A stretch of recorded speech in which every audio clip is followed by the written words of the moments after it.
truth is, for all the moral posturing and virtue signalling about truth-telling, there is no genuine appetite in Canberra to tell the truth or to hear the truth. This could not be any clearer than in this government's referendum on the voice. Australians desperately want to do the right thing for their fellow Australians regardless of background. Many who have engaged with this proposal hoping to find a way to help the Indigenous Australians who most need assistance are left disappointed.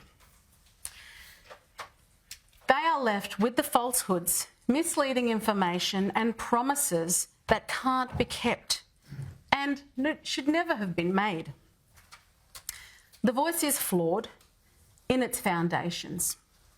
It is built on lies and an aggressive attempt to fracture our nation's founding document and divide the country built upon it.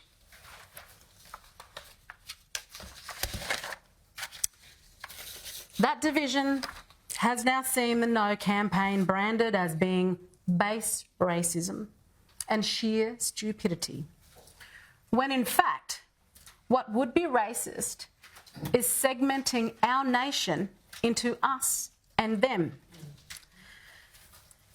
And you have to say, it would also be stupidity to divide a nation when it has been growing ever more cohesive. To split it along fractures of race rather than try to bring it closer together. Our most marginalised deserve better than this. They deserve the truth. The unvarnished, untainted, and yes, maybe unpalatable to some people, truth. The first lie that underpins the voice is that Indigenous Australians do not have a voice. We've been told by the Indigenous Minister for Indigenous Australians that Indigenous people do not get a say on policies or the decisions being made on our behalf. I am one of 11 Indigenous voices currently in Parliament, and I will not accept the lie, the rationalisation of many Indigenous voices of the Yes campaign who suggest our democratically elected voices are redundant because we belong to political parties. The patronising suggestion that we cannot focus our efforts on improving the lives of marginalised Aboriginal and Torres Strait Australians because we are simultaneously responsible for constituents of all backgrounds is unambiguously wrong and should be rejected resolutely.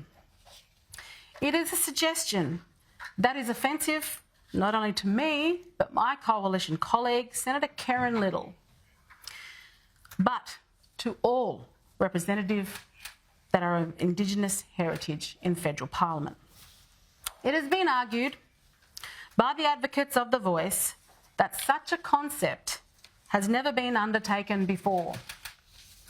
I would argue that establishing a taxpayer-funded bureaucracy comprised of Indigenous-only representation and tasked with simply providing advice is absolutely something that has been undertaken before. The failed Aboriginal and Torres Strait Islander Commission, or ATSIC, was established to provide formal involvement for Aboriginal and Torres Strait Islander people in government processes. ATSIC consisted of elected representatives that oversaw the delivery of programs, distribution of grants, loans for small enterprise and larger loans. The National Congress of Australia's First Peoples, which went into administration, was designed to be a representative voice for Aboriginal and Torres Strait Islander people. Although some of its former directors and chairs now advocate for a voice in wake of its failure, Noel Pearson once criticised it as a blackfellas wailing wall.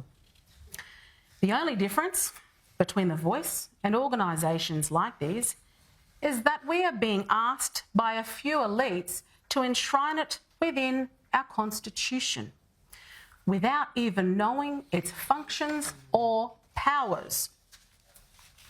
Unlike the others, if the voice fails, we cannot simply dismantle it. And make no mistake, it is only an elite few who are asking. The claim that this is an invitation from Indigenous people to the rest of Australia is the second lie the voice is built upon.